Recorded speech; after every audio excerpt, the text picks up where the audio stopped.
early morning ride. This is a Sunday. I'm going to shoot into my office and prepare for some travel tomorrow.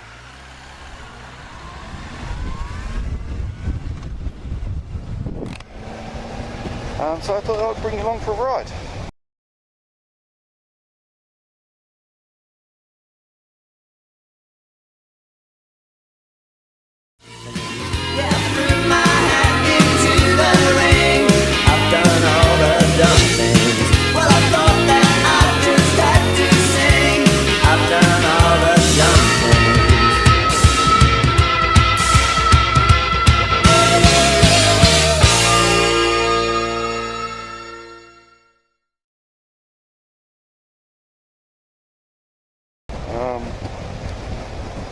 Not that often at the moment I get to break the bike out and go and have a burn.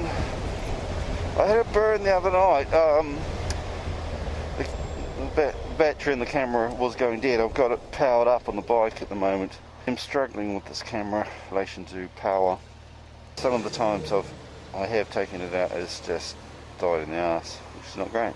The other thing I'm struggling with, because I don't do this enough, and I've got not a complicated audio setup, but I've got a two-piece system, so I have a camera and then a separate recording device. I keep forgetting to plug the fucking microphone in because it's separate from the recorder. So I've shot footage in a couple of occasions now where I've got no sound, which is awesome. Yeah, last night was one of those. I had a massive chat to myself. Was going to share some stuff with you guys, and yeah, I got none of it. It's awesome. So I'm going to try and do some of it this morning. My visor will be up and down a bit. So at the moment I have an open lock, and in winter time here that is a pain in the arse.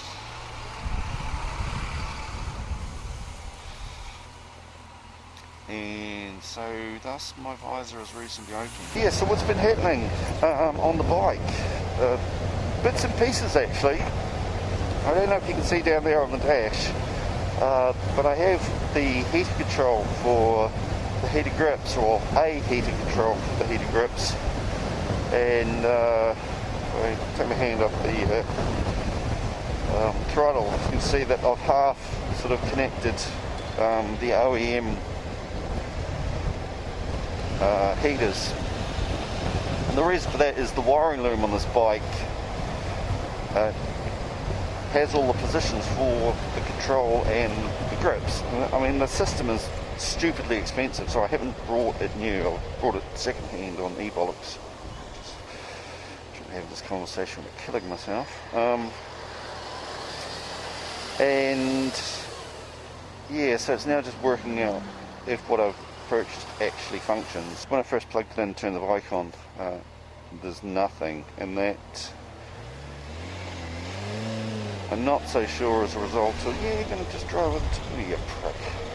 That's, I think, common when you're buying stuff like this second hand. It's you run the risk that it just doesn't work.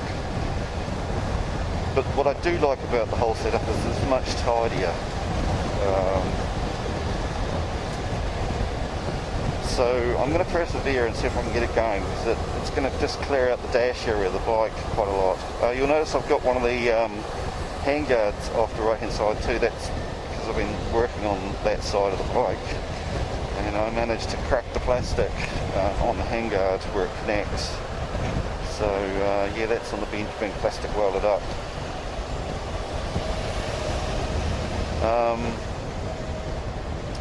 Yeah, other bits and pieces are going on as well. My lovely wife purchased a new rear shock for me for my Christmas present. So it's not on the bike, but it's in the box. And I pat it every morning. It's sad. Follow this guy. You're going to have the balls to go up the seat. No. Yeah, and I want to do the front end as well. but I'm doing quite a lot of reading about the front end. I'm not just going to buy new springs for the sake of buying new springs. I actually want to set the front end up so it's right for this bike. I know that, you know, some suspension on these bikes has a weak point, which is why people change them, and it's also why I'm changing them, or at least the rear anyway.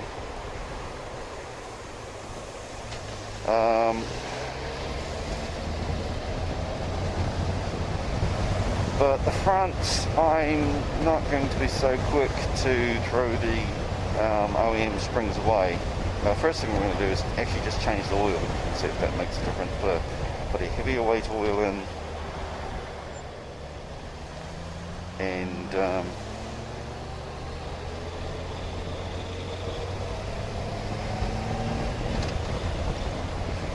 start there, see what changes that makes.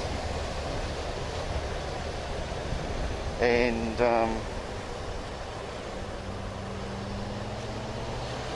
if that fixes the problem I've got, and the problem I've got really is that the front's just not very responsive. It dives a bit, it's sort of a bit sluggish, and that may be just because it's got old oil, maybe just it's a bad setup, it may be it's got rubber springs, I don't know yet, but we're going to find out.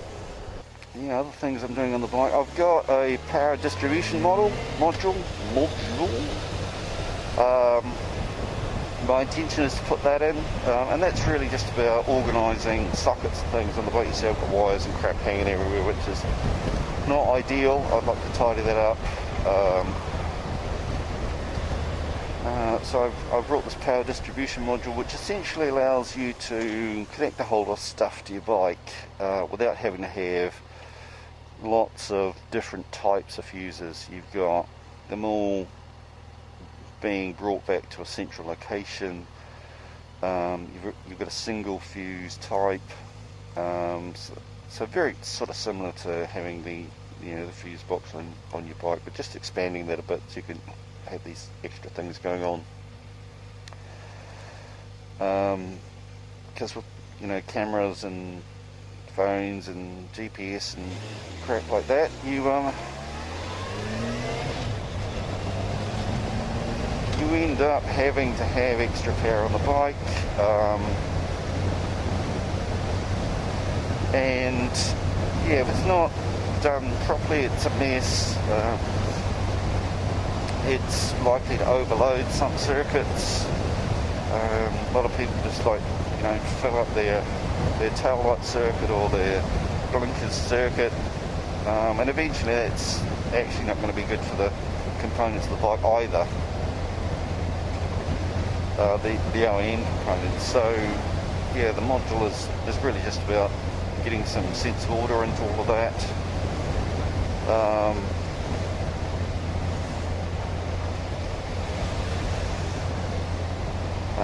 So they're little projects that I'm trying to do, and but because I don't have a garage or anywhere covered to do that, I have to do that as weather permits. So I'm doing little bits and pieces in the spare time that I have available to me at home.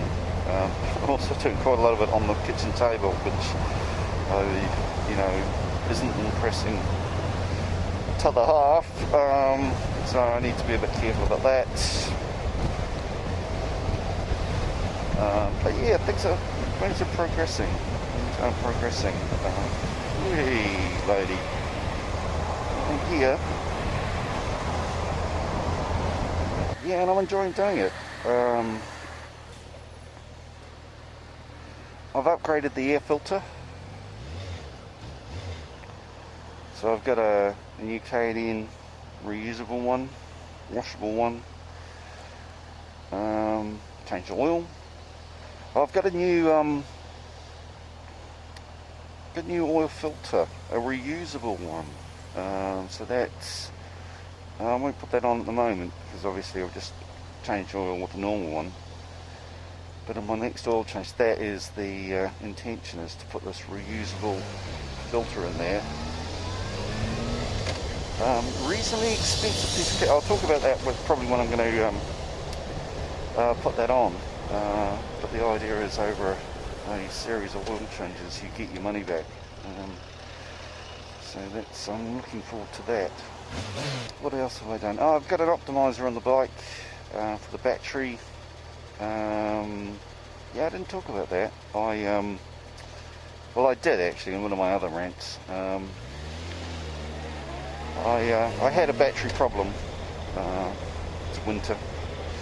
It's England.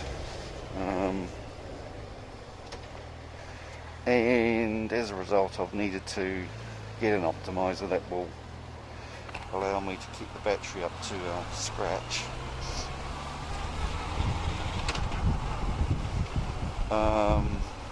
And when I purchased it, I was just a cunt.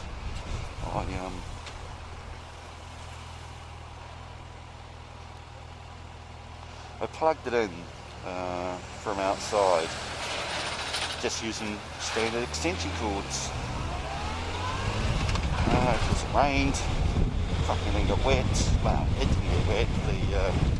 The cords got wet. Fuse blew in the house. I was away. Probably wife had to deal with blown fuses and working out what had blown the fuses. And she did all that. And quite rightly gave me a bit of a bollock at home for being a cunt, because I was.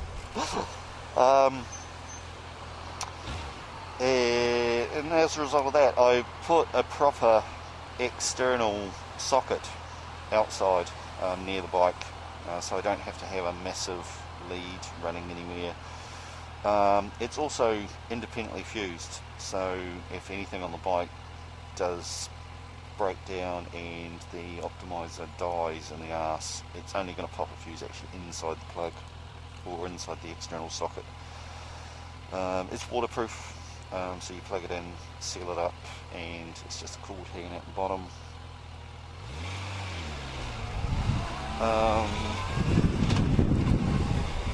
Yeah, so small bits of progress. I need to upgrade my cover because the bike is under a cover. The covers, they wear out, I've discovered. Just with general being banged around in the wind, and you're taking it on and off all the time, and so the belly strap on mine's died. I've had to knock something up with a few luggage clips. It rubs on the bike, which I don't really like.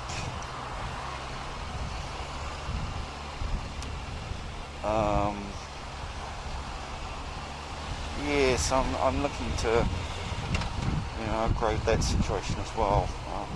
Hoping I can build like a little carport thing. That would mean I can. He looks excited. Back on trackish. Back on trackish.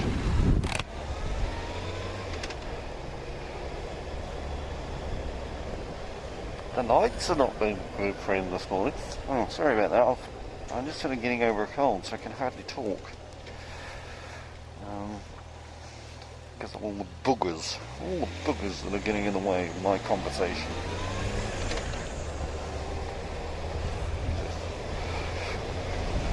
Jack the Ripper country.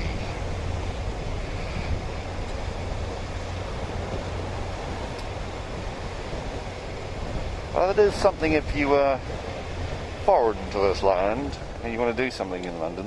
They have some reasonably cool walks. Jack the Ripper tour is actually quite a good one. I've done it a couple of times. Different companies. One of them which doesn't happen very often, but the Beefeaters do one. They're the guys in the funny red hats and things at Tower London. Yes, they do one, and you end up at their local, which is inside the tower afterwards. I would recommend that. I don't really recommend that many of those sorts of things, but that's a pretty good one. And yeah, that area that I've just ridden through is where they do that, because that's where all the murders took place.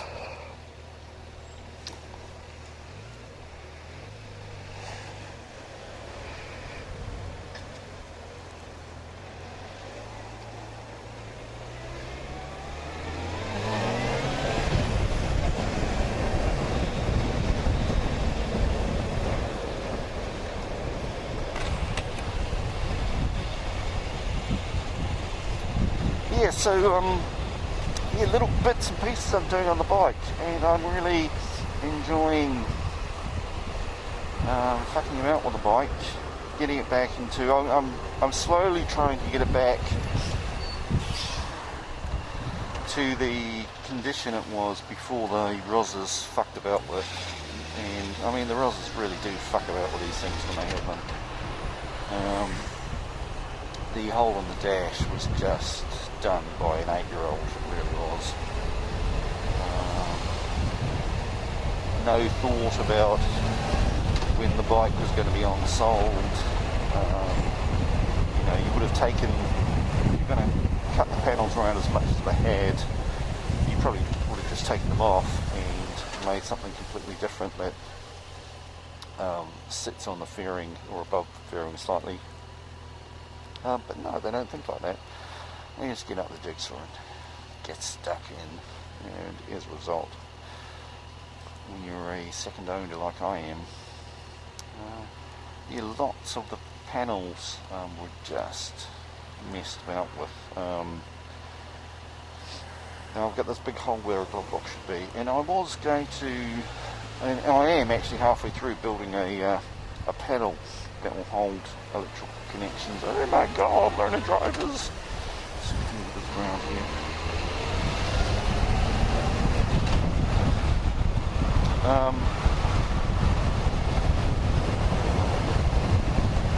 And then I had a real touch. The glove boxes, by the way, on this thing is £500. I'm going to say that again, £500 for a box, a plastic box. Yeah, nothing special about it. It has a springy lid. It's about the size of a lunchbox that you can fit 4 biscuits in. £500, more than a set of tyres. Yamaha, you greedy fucking pigs. I'm going to say that £500 for a new one. So yeah, they can fuck right off. I'm not going to buy a new one. And they're not an item that comes up on e-box at all, really. So finding a second-hand one has been almost impossible, and that was until I started thinking about relocating the heated grips. The heated grip controls and heaters, they don't come up on e-bollox that much, but they do come up. Yeah, so heated grip controls, they do come up.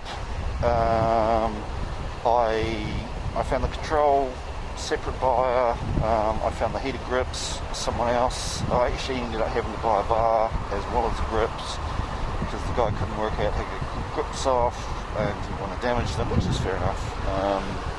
But I've ended up with a bar that I don't need. But in that negotiation, I asked them about a glove box. I asked everybody who I'm purchasing things off, they have other bits that I'm looking for. Because he had the right year of bike. That's the other thing with these bikes, is just having the part available doesn't mean it'll fit, because Yamaha in their wisdom changed the parts as they changed the bikes, models. And yeah, so within a year, the 2008 glove box, for example, doesn't fit this bike, which is fucking ridiculous. So anyway, we just haven't had the right year of bike. I asked him if he had the glove box, you know, the auxiliary box, or whatever it's fucking called. He did, and yes, I got a package deal. So even if the heated grips are a write-off, which I don't think they are, I've tested them and they do short, which is what they need to do. then the box in itself second-hand is well worth the money that I paid this guy. So I now have a proper box. It's not in there because it's a stupid colour. It's not the same colour as this bike, and I actually think having the painted lid to the colour tone of the bike is rubbish. There's another. So I'm going to probably paint it black or some other colour, but I haven't decided. So it's not in while I work it out. The other thing is that it holds power. It's got fittings to hold power sockets, which is actually a really good thing. And I'm just working out what power I'm going to put on the bike. So I'm working out how I'm going to adapt that.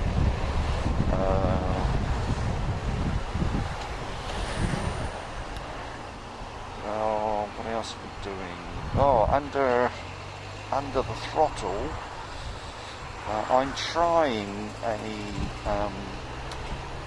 billet aluminium throttle. The one that's on the bike by default is plastic.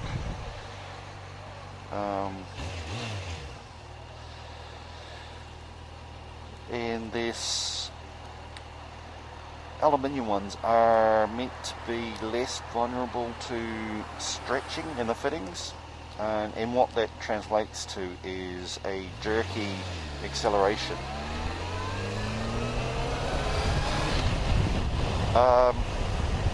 Always load the cameras, you never know where that's going to end up.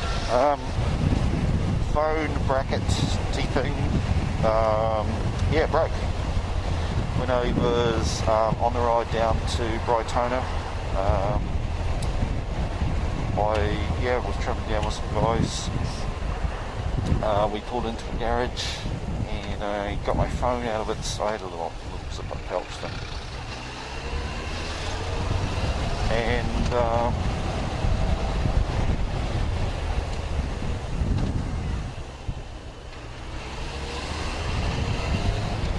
I got it out, and the zip just completely destroyed itself, which I think is reasonably common with those sorts of things because they sit outside on the bike. So I don't take it off, or I didn't take that one off, and so the weather got to it. The zip, even though it's aluminium, just wasn't up to being in the weather. And as a result, it just died. But also on that ride, I saw a really nice case that one of the team had for his iPhone. Nice armoured, waterproof plastic, hingy door rather than a zip. Just much better made. So I was going to get one of those from my phone, and like with all these things, they don't make them for my mobile. So that was a disappointing discovery.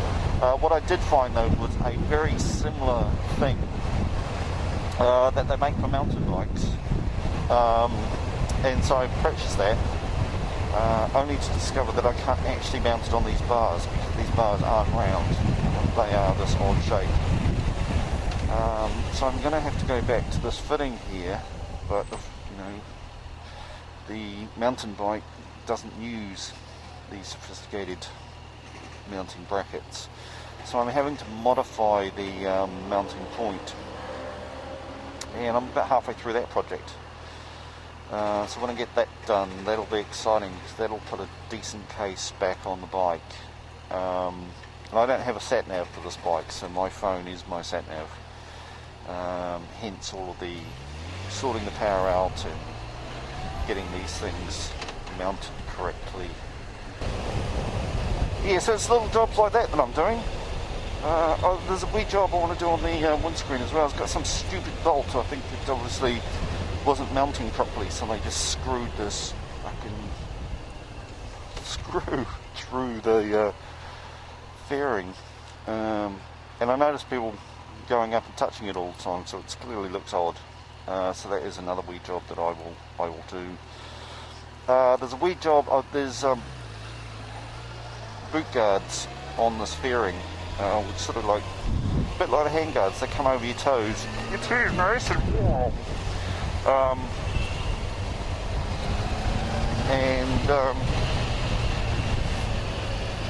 But the mounting system on those is just shit. Whoever at Yamaha thought that up was just a cunt. Yeah, so it's basically, it relies on this sort of like pressure fit rubber thing that you push this plastic tube over a bolt that's got a rubber sleeve on it, and you do the bolt up. And basically, it expands the rubber, and it's meant to tighten up against the rubber tube and hold this thing in place. But come on. The rubber tube obviously expands because it's rubber, it's plastic. Oil and crap gets in there because it's right down in the engine, so it's greasy.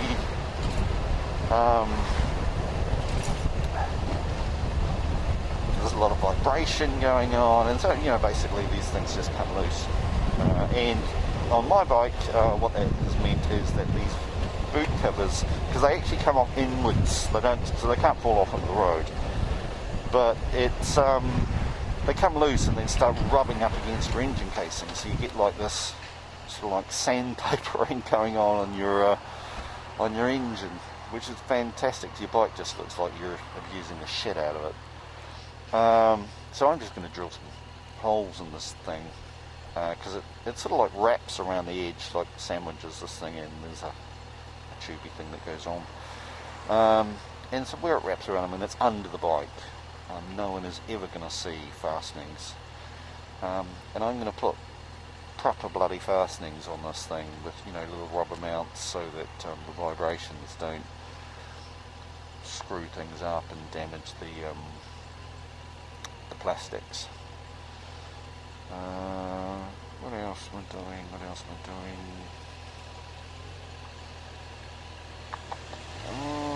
Yes, that's probably loads right now.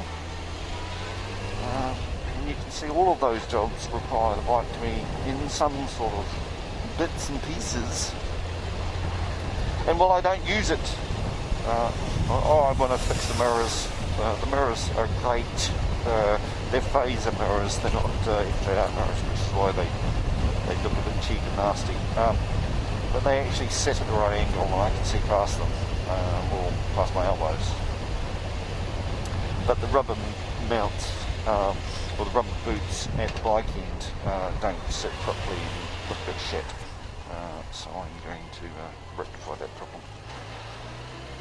Yeah, so I guess, loads of stuff to do, no garage to do it in, so it takes me like 9 times as long to do anything, because I have to unpack a outside shed to get all my tools out, then pack it all up as soon as it rains, and it's just rubbish, basically. But yeah, hope you enjoyed that. See you again.